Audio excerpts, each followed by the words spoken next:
Salam sejahtera untuk kita semua. Pelajaran Sekolah Sabat dengan tema utama pada hari-hari terakhir ini, pekabaran kitab Ibrani. Pelajaran ketiga, anak yang dijanjikan.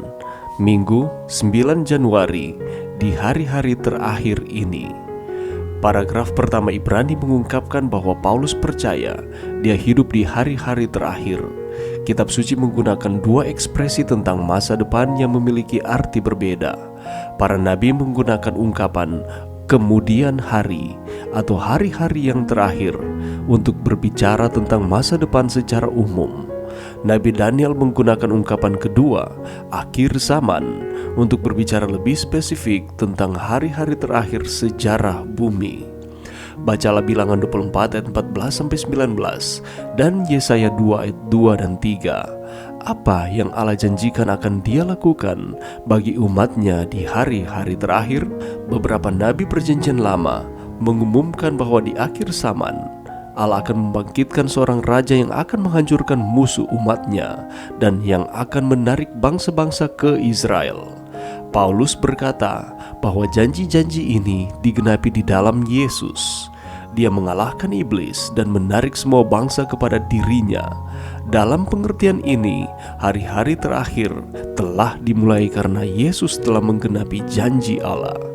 Bapa-bapa rohani kita meninggal dalam iman. Mereka melihat dan menyambut janji dari jauh, tetapi tidak menerimanya. Kita, di sisi lain, telah melihat penggenapannya di dalam Yesus.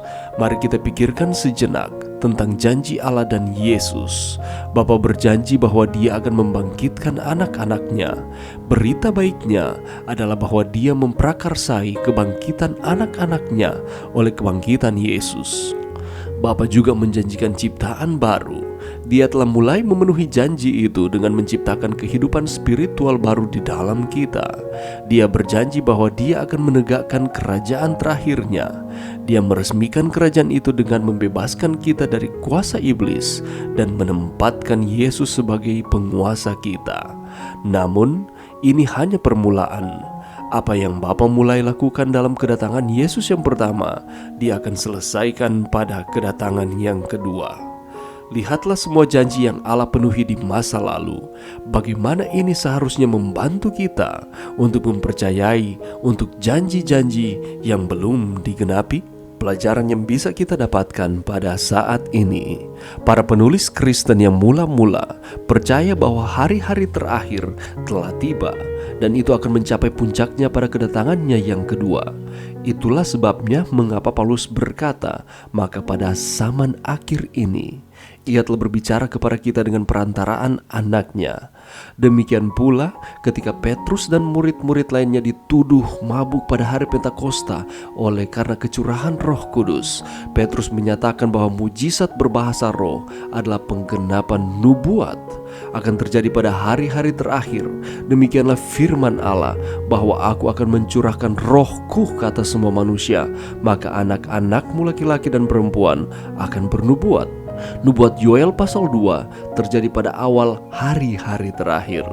Juga ketika berbicara tentang inkarnasi Kristus, Petrus menulis, Ia atau Kristus telah dipilih sebelum dunia dijadikan, tetapi karena kamu baru menyatakan dirinya pada zaman akhir. Hari-hari terakhir ini ditandai dengan pengejek yang mempertanyakan tentang kedatangan Yesus yang kedua kali dan memandang rendah orang-orang yang miskin atau kurang mampu dengan memperkaya diri sendiri. Hari-hari terakhir juga ditandai dengan munculnya antikristus yang tidak mempercaya Yesus datang ke dunia dan mati untuk menebus saudara dan saya. Sementara mengakui fakta bahwa hari-hari terakhir tiba dengan inkarnasi Kristus, apakah ada perbedaan antara hari-hari terakhir dan akhir zaman seperti yang dijelaskan oleh Daniel dan Wahyu?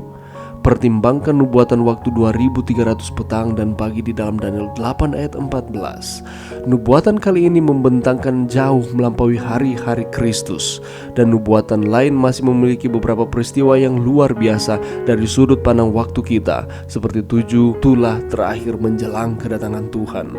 Akhirnya musuh terakhir belum ditaklukkan. Juga belum kita mendengar nafir yang terakhir di mana sangkakala berbunyi dan Yesus datang pada kali yang kedua. Singkatnya, kita dapat mengatakan bahwa hari-hari terakhir telah tiba bersama Kristus, tetapi peristiwa besar terakhir di akhir zaman masih sedang kita tunggu. Apa itu? Kedatangan Tuhan yang kedua kali yang akan menjemput saudara dan saya untuk masuk dalam kerajaan sorga. Dan inilah yang masih kita nanti-nantikan. Tetapi jangan pernah lupa, kita sudah hidup di zaman akhir ini. Apa yang harus kita buat? Mari kita tetap setia kepada Tuhan dengan menuruti akan perintah-perintahnya oleh karena kita mengasihi Tuhan. Dan mari kita tetap berpengharapan kita hidup di dalam Tuhan, dan ketika Tuhan datang pada kali yang kedua, kita semua akan dijemput masuk dalam kerajaan sorga. Dan ini merupakan kerinduan setiap umat-umat percaya. Mari berdoa. Terima kasih Tuhan atas firman-Mu pada saat ini. Bantu kami Tuhan untuk kami terus setia kepada Tuhan di akhir zaman ini. Kami hidup sesuai dengan kehendak Tuhan. Ketika Tuhan datang, kami semua akan diselamatkan dalam kerajaan sorga. Bantu kami untuk mempraktikkan akan firman ini. Ini doa kami di dalam nama Yesus. Amin.